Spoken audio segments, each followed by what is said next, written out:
Bismillahirrahmanirrahim. Assalamualaikum warahmatullahi wabarakatuh. Unit Takmir Bahagian Imarah Jabatan Hal Ehwal Masjid dan Pejabat Hal Ehwal Masjid Daerah Brunei dan Muara dengan kerjasama Ahli Jawatan Kuasa Takmir Masjid Al-Amirah Al-Hajah Mariam Kampung Jerudong buat julung kalinya mengadakan majlis khatam Al-Quran kumpulan tadarus subuh masjid, surau dan balai ibadat senegara sempena ulang tahun Hari Keputeraan ke bawah Duli Yang Maha Mulia ke-77. Majlis diadakan di Masjid Al-Amirah Al-Hajah Mariam, Kampung Jerudong. Majlis dimulakan dengan bacaan surah Al-Fatihah dipimpin oleh Yang Berhormat Pihin Udana Khatib Datu Paduka Seri Setia Ustaz Haji Awang Badarudin bin Pengarah Datu Paduka Haji Awang Usman, Menteri Hal Ehwal Ugama. Majlis merupakan kesinambungan majlis bertadarus yang dijalankan setiap selepas menunaikan solat fardu subuh berjemaah di masjid-masjid, surau-surau dan balai-balai ibadat seluruh negara. Antara lain tujuannya menyuntik semangat cinta kepada Al-Quran dan beramal dengannya. Juga hadir Pengiran Datu Seri Paduka Haji Muhammad Tashim bin Pengiran Haji Hassan, Timbalan Menteri Hal Ehwal Ugama.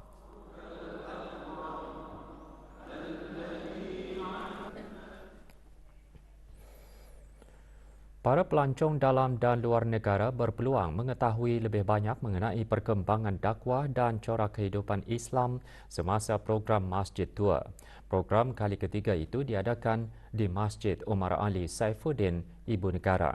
Program yang mendapat perhatian masyarakat bukan Islam ini dihasrat dapat memberi maklumat dengan cara yang menarik dan tepat mengenai sejarah dan aktiviti-aktiviti yang mengimarahkan masjid.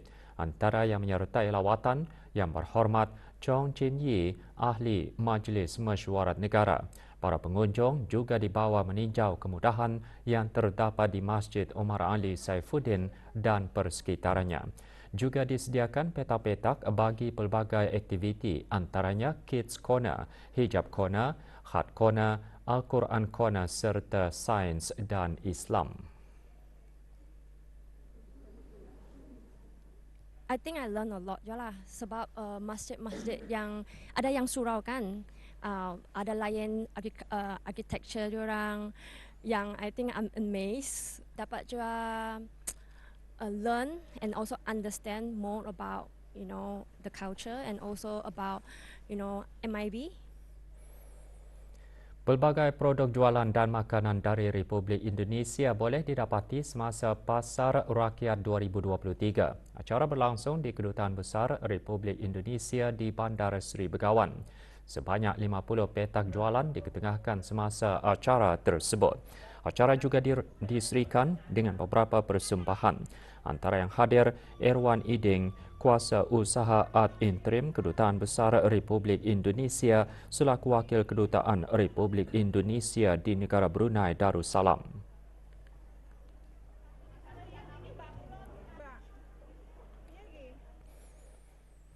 31 buah buku dalam pelbagai bidang hasil tulisan beberapa orang penulis diterbitkan oleh Universiti Islam Sultan Sharif Ali Yunisa. Buku-buku tersebut merangkumi antaranya bidang pertanian, undang-undang, syariah, astronomi Islam dan pengurusan Islam. Dari jumlah tersebut, 11 buah buku ditulis dalam bahasa Melayu, 10 buah buku ditulis dalam bahasa Inggeris, 3 buah buku dalam bahasa Arab, sebuah monograf Al-Asyafi'i dan 6 buah jurnal. Salah seorang penulis bersama buku bertajuk Case Study of Sharia Audit, Risk and Governance of Islamic Financial Institutions, Brunei Darussalam and Malaysia. Profesor Madya Dr. Hajah Ros binti Abdullah, Dekan Fakulti Pertanian berkata, buku tersebut mengandungi 11 bab dan 11 kajian kes yang dibahagikan kepada 3 bahagian iaitu tadbir urus syariah, pematuhan syariah dan risiko serta meliputi audit Islam. Melibatkan kes-kes yang sebenar berlaku di kedua-dua negara di dalam institusi financial institution. Jadi berdasarkan kes yang sebenar itu dibuat lagi kajian apakah impak ataupun efek of kesan daripada kes yang berlaku itu, dan bagaimana institusi kewangan berkenaan menyelesaikan ataupun tindakan-tindakan yang diambil untuk menyelesaikan kes-kes berkenaan. Awang Rajali bin Haji Aji, penolong pensyarah UNISA yang juga penulis buku bertajuk Technical Issues in Syariah under the Brunei Syariah Penal Court Order 2013, a comparative analysis with theft under the Brunei Penal Code Chapter 22, berkata buku tersebut mengupas mengenai peruntukan perundangan seksyen di dalam beberapa akta dan perintah di negara ini.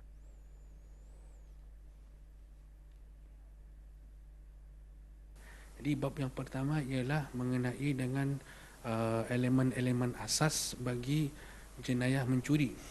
Jadi elemen-elemen asas ini ia perlu dipenuhi jika seseorang itu hendak dipertuduhkan dengan kesalahan mencuri di bawah Perintah Kanun Hukuman Jenayah Syariah 2013. Manakala bab kedua ialah mengenai dengan elemen-elemen asas yang tidak perlu dipenuhi, maka seseorang itu masih akan boleh dipertuduhkan dengan kesalahan syariah, tapi tidak dapat dihukum dengan hukuman had. Pameran Pesta Convocation Universiti Teknologi Brunei UTB tahun ini mempamerkan 8 projek yang dilaksanakan oleh pelajar yang akan tamat pengajian di bawah tema I am Artificial Intelligence and Machine Learning, IAIML Redefining Tomorrow. Pameran menjurus kepada keterlibatan dan kegigihan bakal graduan dalam kajian berunsur kecerdasan buatan dan pembelajaran mesin yang menentukan masa depan sehingga berjaya menerbitkan sebuah projek yang memberi impak besar kepada masyarakat selaras dengan visi UTB, Global University Impacting Society. Melalui pameran ini, ia dapat dijadikan sebagai pengukur kepada keilmuan warga akademik dan bakal graduan dalam membantu menterjemah pengetahuan dan kepakaran mereka demi kepentingan negara. My project is basically about digital image correlation. So it's comparing an image before and after, and the software is able to predict how far the material has stretched. It can also predict how the material, where the material will snap first. My project is an upper limb rehabilitation robot for use with patients suffering from paralysis. At first, it came to me from my final year project that was suggested to me from my supervisor. But I made it into my own. Membuat robot yang dapat dikawal secara wirelessly dan untuk mengkaji jika robot ini dapat merentas permukaan yang mencabar. Majlis Perundingan Kampung Telisai mengadakan perkhemahan belia sempena cuti penggal persekolahan. Perkhemahan selama 2 hari itu diadakan di Taman Rekreasi Tumpuan Telisai, daerah Tutong. Lebih 30 orang belia dari Kampung Telisai menyertai aktiviti tersebut, yang antara lain bertujuan untuk membina semangat jati diri dan disiplin dalam kalangan peserta selain memberi pendedahan dari segi aspek kepimpinan, memantapkan diri belia dari segi rohani dan jasmani. Antara pengisian perkhemahan termasuk sesi perkongsian mengenai sejarah Kampung Telisai dan aktiviti riadah berjalan kaki menyusuri pantai Telisai. Sesi perkongsian mengenai latar belakang asal Kampung Telisai, dan begitu juga dengan cara mereka hidup dulu-dululah. Kira perkhemahan ini adalah salah satu aktiviti berfaedah yang berbezalah dengan apa yang kami selalu buat setiap hari lah. Mengeratkan silaturahim dan memupuk persahabatan kami belia dan belia wanis daripada Kampung Telisai. Di samping itu, ia juga dapat memperkenalkan tapak ini, iaitu tapak rekreasi Tumpuan Telisai, kepada orang ramai.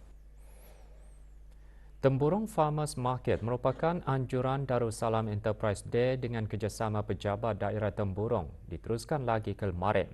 Acara seumpamanya bertujuan menarik bakat baharu ke daerah Temburong dengan menyediakan saluran yang mengalu-alukan untuk mereka memperkenalkan produk kepada orang ramai secara lebih meluas dan sekaligus menggalakkan pertumbuhan ekosistem keusahawanan tempatan dan menyumbang kepada pembangunan ekonomi rantau ini. Para pengusaha mengkongsikan hasil jualan mereka menerima sambutan menggalakkan manakala para pengunjung pula menyokong dan membeli hasil jualan anak tempatan. Alhamdulillah diharap pihak DER akan lagi mengadakan jualan macam mana terutamanya cuti-cuti sekolah dan ujung-ujung minggu. Alhamdulillah yang bagusnya mengikut bulan sekali ke 2 bulan sekali ataupun 3 bulan sekali ikut keadaan yang bersesuaian kerana kalau sebulan sekali itu kalau terlampau selalu itu ada mungkin ada risiko permasalahan. Kalau ikut keadaan bulan ini memang cuti sekolah. Macam mana ni? Orang dapat jual support lokal ke tani kan? Ini pun yang jalan alhamdulillah ada jual berdurih sikit-sikit lah melihat barang-barang kampung ni. Macam-macam lah jualan diorang ni, bisai-bisai. Ada kraft tangan juga. Ini memang kali kalau dia adakan barang macam mana ni untuk mengenalkan negara kita ni di Temburong ni jual lah. Untuk dia adakan macam mana ni selalulah kali bisai juga. Salah satunya yang menarik perhatian kami sini yang pameran yang melibatkan Lun Bawang. Ada yang macam kraft-kraft tangan dari jurang untuk makanan jurang. Terus mencediakan lagi tadi punya aktiviti yang dianjurkan oleh Persatuan Temburong ini. Okey? Ya, semoga berjaya lah. Bagi membantu para bakal pengantin dalam membuat perancangan awal serta persiapan bagi majlis perkahwinan, Simply Sayang Event Management menganjurkan Expo Perkahwinan Anora 2023. Expo berlangsung di Dewan Anora Kompleks Yayasan Sultan Haji Hassan Bolkiah di Ibu Negara. Expo disertai oleh lebih 17 buah syarikat tempatan yang mempromosikan produk masing-masing, khususnya perkhidmatan sewa baju pengantin, fotografi, catering dan pelamin. Selain itu, para bakal pengantin juga boleh mendapatkan pandangan dan idea dalam mengadakan majlis perkahwinan daripada syarikat-syarikat yang berpengalaman.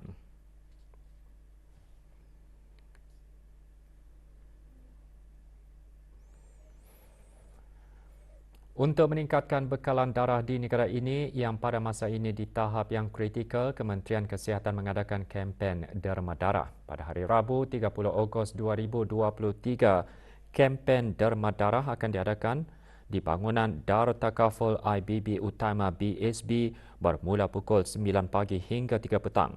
Manakala pada hari Khamis, 31 Ogos, kempen diadakan di tingkat 3 The Mall Gadong. Tempahan slot derma darah melalui aplikasi Bloodcard bagi kempen derma darah tersebut adalah sangat digalakan. Orang ramai juga boleh menderma darah di pusat pendermaan darah dan tabung-tabung darah di kesemua hospital kerajaan di negara ini. Perkhidmatan dibuka semasa waktu bekerja.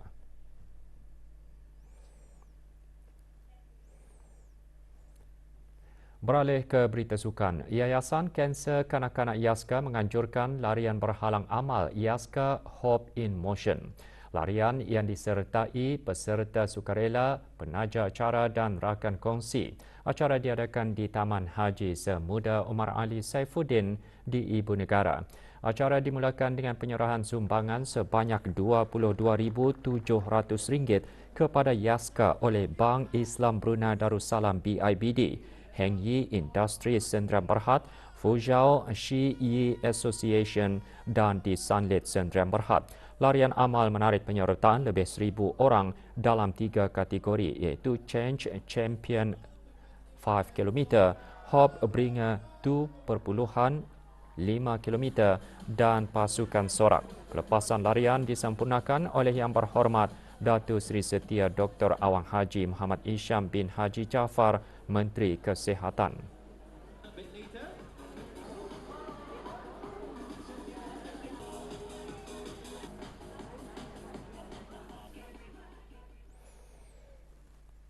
Bersempena dengan sambutan ulang tahun Hari Keputeraan ke bawah Dulia Maha Mulia ke-77, Kejohanan Catur Bliss dan Rapid 2023 diadakan petang kemarin. Kejohanan selama 2 hari itu diadakan di pusat membeli belah Mid Valley, Kampung Salam Bigar.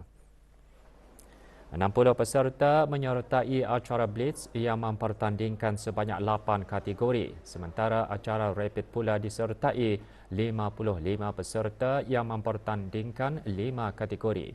Penyampaian hadiah kepada para pemenang disampaikan oleh Tuan Yang Terutama Luke Arnold, Pesuruhjaya Tinggi Australia ke negara Brunei Darussalam. Kejohanan dianjurkan bersama oleh Jawatan Kuasa Pelaksana Kejohanan Catur Daerah Brunei dan Muara dan Persekutuan Catur Brunei.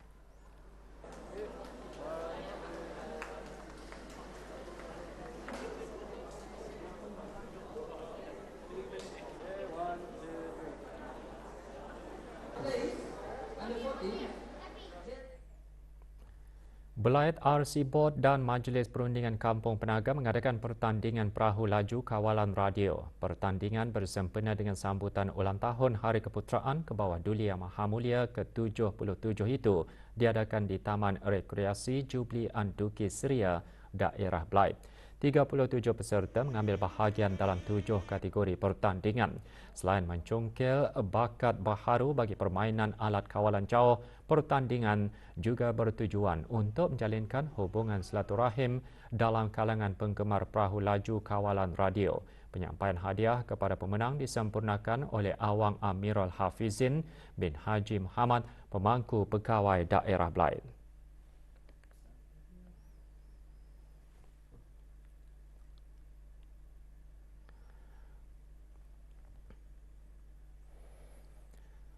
Pasukan gabungan muncul juara kejohanan sepak takraw terbuka belia sempena sambutan Hari Belia Kebangsaan ke-18 2023. Kejohanan dianjurkan oleh Persatuan Sepak Takraw Brunei Darussalam dengan kerjasama Jabatan Belia dan Sukan berakhir petang kemarin di Dewan Serbaguna Kompleks Sukan Sungai Asam. 8 buah pasukan belia menyertai kejohanan. Dalam perlawanan akhir menyaksikan pasukan gabungan menang dengan 21-19. Namun pada set kedua, COT menang dengan 21-13. Dalam perlawanan penentuan, pasukan gabungan muncul juara selepas mengalahkan COT dengan kiraan 21-13. Tempat ketiga bersama pula diraih oleh pasukan Junjungan dan pasukan Permata Hijau. Penyampaian hadiah disampaikan oleh Pangeran Haji Ali Hassan bin Pangeran Datuk Seri Laila Jasa Haji Abbas yang di-Pertua Persatuan Sepak Takraw Brunei Darussalam.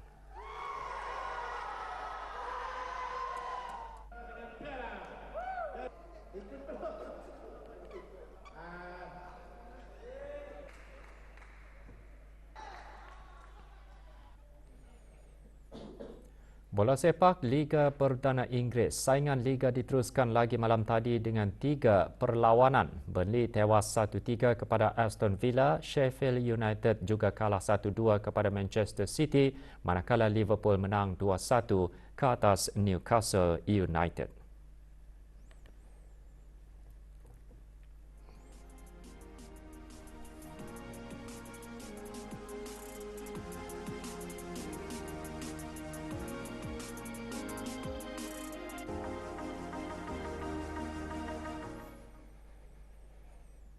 Dengan bahan-bahan berita itu tadi, berita pagi berakhir di sini. Kita kembali bersama rakan-rakan penyampai Rampai Pagi untuk membawakan bahan-bahan menarik seterusnya. Sekian. Assalamualaikum warahmatullahi wabarakatuh.